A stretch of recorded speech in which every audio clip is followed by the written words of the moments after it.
6 months ago, I got an evite to a party from an old friend of mine, Eric. Nice guy, knew him since high school, but not real well. Bit of an outsider, not a great student. I think we hung out maybe 4 or 5 times over the years. I was a little surprised he put me on the list. It was a housewarming party for his new apartment, and in the evite he said instead of bringing food or drinks or a normal gift, he kind of wanted everyone to stop by a thrift store and spend no more than $10 on a piece of art that he could put up on his bare walls. There was actually a thrift store right across the street from him to make it easy. That was a cute idea, so I did that. I made my stop and I bought the nicest thing I could find. The selection was pretty dreadful for that money, especially. So I show up at this fairly scuzzy apartment complex, and Eric opens the door, and it's just this little one-bedroom place. He was waiting tables. He'd been drifting around for a while. Only about 8 other people showed up to the party. Some I knew, some I didn't. It was kind of a sad affair. It didn't last too long, but almost everyone had actually been good enough to stop at the thrift store of their choice and give a shot to buying a painting or a piece of art for the walls. So he set all those out on a card table and he took a picture of them. And the next day he sent that picture to all of us with his thanks. And I figured I'd probably not see Eric again for a long time. He seemed a little lonely, but I don't know how I felt about following up on hanging out with him. We didn't have a whole lot in common anymore. And I think I was put off just a little bit by a neediness that I sensed about him.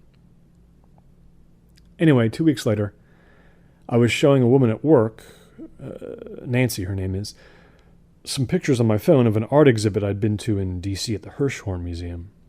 She was an anthropology major back in the day, and she was still heavily into art from the Bronze Age, that kind of thing. And I was flipping through the photos on my phone real quick, and she said, what's that? And I told her, oh, sorry, that one's not related. That's a collection of some thrift store art pieces that were gifts to a friend of mine. And she said, can I see? She studied the photo for quite a while, and I asked her why. She said no reason. It was just an interesting collection. So you can imagine my surprise when Nancy came back to my office a couple of days later, wanting to know a little more. She asked me how those pieces came to be on that table.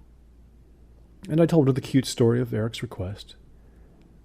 And she said, and no one coordinated these purchases? No one? It was all random? I said, yeah, we'd all talked at the party about how we'd wandered the aisles and had gotten things we just hoped were pretty in some way. And with a $10 limit, it was not easy.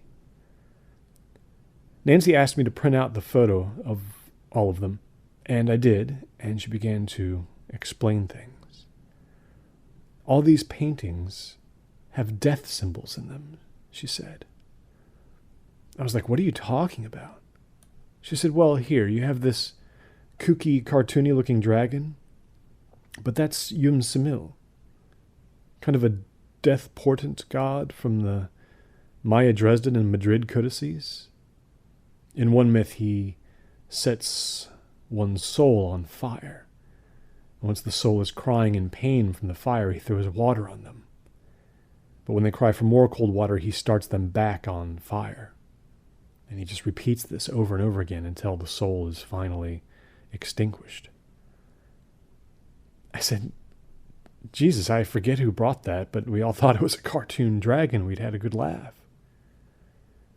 Then there was an amateurish painting of a severe-looking blue owl in a tree.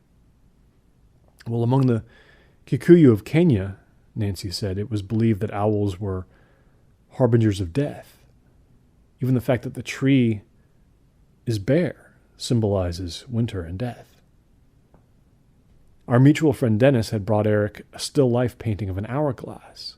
And before Nancy could even explain that one, I said, yeah, time running out. Sure, but you can kind of interpret all these in different ways, right? She said, yes, but all these have death symbols in them. So I said, well, how about this painting of a little boy petting a dog? And Nancy had done her research.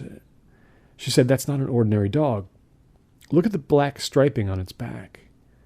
That's a black-backed jackal, very specifically." She thought the painting was meant to be ironic, because some cultures believed jackals were what they call psychopomps, creatures which guided souls from the earth into the next life. A young, beautiful woman in a red and green dress kneeling by a pond also had a terrible meaning for Nancy. Irish mythology, she said, is where the concept of the banshee comes from. A banshee would herald the death of a family member through shrieking, or it was called keening sometimes. "But she would be hideous then," I said, "right?" And Nancy said, no, look at the colors in her hair. Look at that tacky shimmer effect. Medieval lore talks about that, and how a banshee could appear very lovely if she chose to do so. And that just left one painting to explain. It was the one I'd gotten for Eric. I've been trying to be very avant-garde, It was just a single Japanese character in gold against a textured white background. At the party, I remember someone had said we should look up that character, but of course we didn't actually do it. "That's the Japanese kanju symbol for death," Nancy told me. Literally. Searching my memory, I recalled that among the 6 of us who brought gifts, we'd all gone to a total of 3 different thrift stores. Most of us went to the one across the street from Eric's, but not everyone. And last Sunday, I got an email from my old friend Julia, who had been closest to Eric over the years. He'd overdosed on sleeping pills. They'd found him in his bathtub. He'd been depressed for a very long time, she explained. But he'd seemed to be getting better over the last 2 years or so. I haven't told anyone else about the educational session Nancy gave me. Maybe I will one day. I just got back from the funeral. Everyone from the party was there. We didn't talk a whole lot. I did look for a chance in my conversation with Julia to ask her if she knew if Eric had ever put up all that art in his apartment. And she said yeah. She'd stopped by not too long after the party, and it was all up. He was really happy his old friends had done that for him.